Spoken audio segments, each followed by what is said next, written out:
ನಿಪ್ಪಾಣಿಗೆ ಮೊದಲ ಬಾರಿಗೆ ಕರ್ನಾಟಕದಲ್ಲಿ ಭೇಟಿ ಕೊಟ್ಟರು. ಕರ್ನಾಟಕದಲ್ಲಿ ಮೊದಲ ಬಾರಿಗೆ ಅವರೆಲ್ಲರೂ ಬಂದಿದ್ರು, ಅದು ನಿಪ್ಪಾಣಿಗೆ ಬಂದಿದ್ರು. ಹಲವು ದಿನಗಳ ಕಾಲ ಅಲ್ಲಿ ಇದ್ರು. ಹೀಗಾಗಿ ಆ ಸ್ಮರಣೆಗಾಗಿ ನಾವು ಬಾಬಾ ಸಾಹೇಬ್ ಅಂಬೇಡ್ಕರ್ ಅವರನ್ನ ಇಲ್ಲಿ ಬಂದು ಹೋಗಿರ್ತಕ್ಕಂಥ ಸ್ಮರಣೆ ಹಿನ್ನೆಲೆಯಲ್ಲಿ ಈ ಕಾರ್ಯಕ್ರಮವನ್ನು ಆಯೋಜನೆ ಮಾಡ್ತಾ ಇದ್ದೇವೆ. ನಾವು ಯಾಕೆ ಈ ಕಾರ್ಯಕ್ರಮವನ್ನು ಭಾರತೀಯ ಜನತಾ ಪಾರ್ಟಿ ಆಯೋಜನೆ ಮಾಡಿತು ಅಂತ ಹೇಳಿದ್ರೆ, ಇತ್ತೀಚೆಗೆ ಗಾಂಧಿ ಭಾರತ ಅಂತಕ್ಕಂಥ ಕಾರ್ಯಕ್ರಮವನ್ನು ಕಾಂಗ್ರೆಸ್ನ ನಾಯಕರು ಮಾಡಿದ್ರು, ಸರ್ಕಾರದ ದುಡ್ಡಿನಲ್ಲಿ. ಅವರು ಆಯೋಜನೆ ಮಾಡಿದಂಥ ಸಂದರ್ಭದಲ್ಲಿ ನಮ್ಮ ಶಾಸಕರು ವಿನಂತಿ ಮಾಡಿದರು, ನಿಪ್ಪಾಣಿ ಶಾಸಕಿ ಶ್ರೀಮತಿ ಶಶಿಕಲಾ ಜೊಲ್ಲೆ ಅವರು. ಇಲ್ಲ, ಇದೇ ಸಂದರ್ಭದಲ್ಲಿ ಡಾಕ್ಟರ್ ಬಾಬಾ ಸಾಹೇಬ್ ಅಂಬೇಡ್ಕರ್ ಅವರು ಕೂಡ ನಿಪ್ಪಾಣಿಗೆ ಬಂದಿದ್ರು, ಹೀಗಾಗಿ ಅವ್ರನ್ನೂ ಸೇರಿದಂತೆ ಕಾರ್ಯಕ್ರಮ ಆಗಬೇಕು ಅನ್ನೋದು ಒತ್ತಾಯ ಮಾಡಿದ್ರು. ಸರ್ಕಾರ ಅದಕ್ಕೆ ಕಿವಿಗೆ ಹಾಕೋದಿಲ್ಲ ಅಥವಾ ಅದಕ್ಕೆ ಪ್ರತ್ಯೇಕವಾದ ಕಾರ್ಯಕ್ರಮ ಕೂಡ ಮಾಡಲಿಲ್ಲ. ಯಾರು ಪದೇ ಪದೇ ಸಂವಿಧಾನದ ಬಗ್ಗೆ, ಡಾಕ್ಟರ್ ಬಾಬಾ ಸಾಹೇಬ್ ಅಂಬೇಡ್ಕರ್ ಅವರ ಬಗ್ಗೆ ಮಾತಾಡ್ತಾರೆ, ಅವರು ಈ ಕಾರ್ಯಕ್ರಮವನ್ನು ದೂರ ಇಟ್ಟರು ಅನ್ನುವಂಥದ್ದು ಕೂಡ ನಾನು ತಮ್ಮ ಗಮನಕ್ಕೆ ತರಲಿಕ್ಕೆ ಬಯಸ್ತೀನಿ. ಅಲ್ಲಿ ಅಂಬೇಡ್ಕರ್ ಅವರ ವಿಚಾರಗಳನ್ನು ಸೇರಿಸಲಿಲ್ಲ.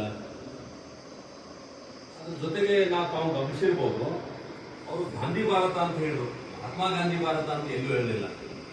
ಯಾಕಂತಂದ್ರೆ ಮಹಾತ್ಮ ಗಾಂಧಿ ಜನ ಮರಿಲಿ, ಅಸಲಿ ಗಾಂಧಿನ ಮರೆತು ನಕಲಿ ಗಾಂಧಿ ನೆನಪಾಗ್ಲಿ ಅಂತ ಹೇಳಿ ನಕಲಿ ಗಾಂಧಿಗಳಿಗೇ ಹೆಚ್ಚು ವೈಭವೀಕರಣ ಮಾಡುವಂಥದ್ದು ಇತ್ತೀಚೆಗೆ ಆಯಿತು ಬೆಳಗಾವಿಯಲ್ಲಿ, ಅದು ಸರ್ಕಾರಿ ಹಣದಲ್ಲಿ.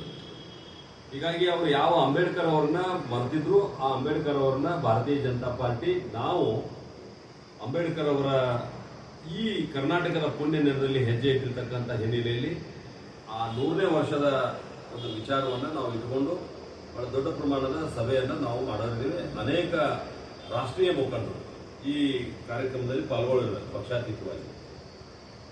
ಇದು ಒಂದು ವಿಷಯ. ಅದು 13ನೇ ತಾರೀಕು ಬೆಳಗಾವಿಗೆ ಪ್ರವೇಶ ಆಗ್ತದೆ ಅಂಬೇಡ್ಕರ್ ರಥ. ಅದು ಇವತ್ತು ಬೆಳಿಗ್ಗೆ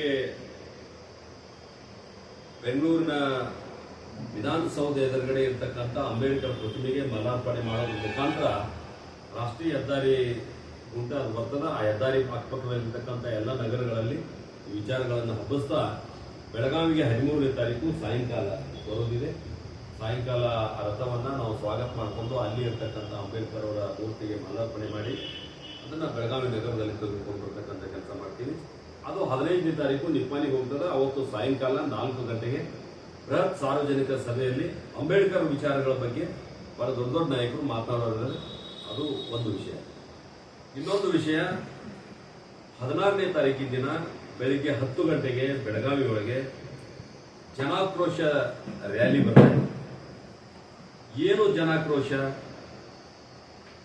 ಯಾವ ಕಾಂಗ್ರೆಸ್ ಸರ್ಕಾರ 2023ರ ವಿಧಾನಸಭಾ ಚುನಾವಣೆಯಲ್ಲಿ ಅತ್ಯಂತ ಸ್ಪಷ್ಟ ಬಹುಮತ ಕೊಟ್ಟರು ಈ ರಾಜ್ಯದ ಜನ, ಸುಮಾರು 136 ಸೀಟುಗಳನ್ನು ಗೆಲ್ಲೋದ್ರ ಮುಖಾಂತರ ಒಂದು ಸ್ಥಿರ ಸರ್ಕಾರ ಕೊಡಲಿ ಅನ್ನೋದು ಜನರ ಅಪೇಕ್ಷೆ ಆಗಿತ್ತು.